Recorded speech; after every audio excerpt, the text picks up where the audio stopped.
My name is Sloan, and I am 28 years old. At my graduation party, the house was full of noise, laughter, clinking glasses, and the kind of forced happiness that makes your chest feel tight instead of warm. I had spent 4 years fighting exhaustion, doubt, and the quiet fear that I was never enough, just to earn the diploma resting on the table beside the cake. Balloons brushed the ceiling. Relatives I barely knew congratulated me, and everyone waited for my parents to say something. I remember thinking, this is it. This is the moment that makes everything worth it. My dad stood up, tapped his glass, and smiled, but his eyes didn't look at me. They slid past me, straight to my younger sister Isla, sitting across the room. He raised his glass and said words that still echo in my head. I wish it was you holding that diploma. You are the only child who has ever truly made me proud. The room went silent for a breath. Then awkward laughter followed, like people didn't know whether they had heard correctly. My mom nodded beside him, tight-lipped, like this was a truth that didn't need explaining. In that moment, the title of my life rewrote itself without my consent. At my graduation party, my parents said my sister was the only child worth celebrating. No one noticed when I left quietly. I picked up my purse, walked past the balloons, and stepped out into the cold evening air, my ears ringing, my hands shaking. I sat in my car and stared at the steering wheel, feeling smaller than I ever had. What hurt most wasn't just the words. It was how familiar they felt. This wasn't the first time Isla was the sun and I was the shadow. Growing up, she was the athlete, the golden smile, the one whose report cards were framed, while mine were good but not amazing. When I stayed up late studying, it was expected. When she succeeded, it was celebrated. I told myself for years that if I just worked harder, became better, achieved more, they'd see me. That night, I finally understood they already had, and they still chose her. I drove until the lights of the city blurred, replaying my dad's toast over and over. The only child worth celebrating. By the time I got home, something inside me had gone quiet. I didn't cry. I didn't scream. I felt empty, and in that emptiness, a decision began to form, though I didn't yet know its shape. Over the next few weeks, the calls from my parents slowed, then stopped. No one asked why I had left early. No one apologized. My sister posted photos from the party online, smiling under a caption about family pride. I threw myself into work, taking extra shifts, saving every dollar, telling myself independence was the only applause I needed. Late at night, though, the words haunted me, especially the part that felt like a knife twisted slowly. You are the only child who has ever truly made me proud. I started asking myself dangerous questions. What if I stopped trying to impress them? What if I built a life that didn't need their approval at all? The thought scared me, but it also felt like oxygen.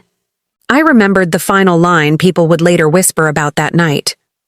No one noticed when I left quietly. What I did after that shocked everyone. Back then, no one knew, not even me, how true that would become. All I knew was that I was done begging for a seat at a table, where I was never wanted. That graduation party wasn't an ending. It was the spark. And if you want to know how a woman who was told she wasn't worth celebrating turned silence into something that shook my entire family, make sure you subscribe to the channel right now, because what comes next changes everything. After that night, I disappeared from my parents' world without making an announcement.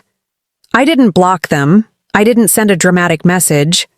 I simply stopped chasing. Weeks turned into months, and in that quiet space, I rebuilt myself piece by piece.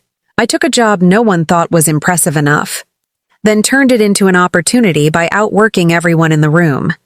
I moved into a small apartment with peeling paint and thin walls, but it was mine. And every morning I woke up without the weight of trying to earn love. While my sister continued to live in the comfort of praise, I learned how powerful it is to survive without applause. I enrolled in additional certifications after work, studied until dawn, failed twice, passed on the third try, and kept going. Slowly, something shifted. People at work started asking for my opinion. Then they started trusting me with responsibility. Then they started promoting me. 2 years after that graduation party, I was offered a position that changed everything, one that paid more than my parents ever imagined I could earn. That's when the phone calls started again. My mom suddenly wanted to catch up. My dad left voicemails filled with pride that sounded suspiciously new. Even Isla reached out, her messages carefully worded, as if she wasn't sure who I had become. I didn't rush to respond. I had learned that my worth didn't increase just because they finally noticed it. The real moment came when my parents invited me to a family dinner, saying they wanted to celebrate my success. Sitting at that table felt like stepping into a memory that no longer fit me. My dad cleared his throat, just like he had at my graduation party, and said, "We always knew you'd do something great." I looked at him calmly and replied, "No, you didn't. You told me I wasn't the child worth celebrating." The silence that followed was heavier than the one at my graduation. My mom's eyes filled with tears, and Isla looked down at her plate, uncomfortable for the first time in her life.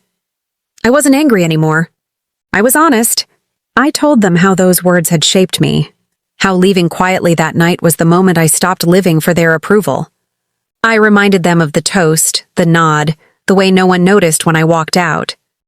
My dad tried to interrupt, but I finished what I needed to say. At my graduation party, my parents said my sister was the only child worth celebrating, until you needed someone to be proud of.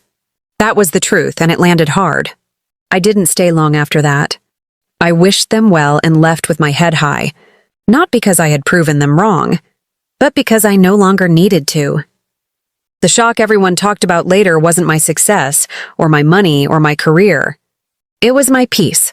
It was the fact that I didn't beg for validation anymore. Over time, my relationship with my sister changed. Without our parents' constant comparisons, we found a fragile honesty between us. She admitted she had always felt pressured to be perfect, afraid of falling from the pedestal I never wanted. We weren't close overnight, but we were real, and that mattered more. As for my parents, they learned slowly that love given conditionally comes at a cost. Sometimes I still think about that younger version of me, sitting in her car outside her own graduation party, feeling invisible. I wish I could tell her this. The moment they told you that you weren't worth celebrating was the moment. You stopped shrinking. No one noticed when I left quietly, but everyone noticed who I became after. And that is why this story doesn't end in bitterness. It ends in strength. Because being overlooked didn't break me. It freed me.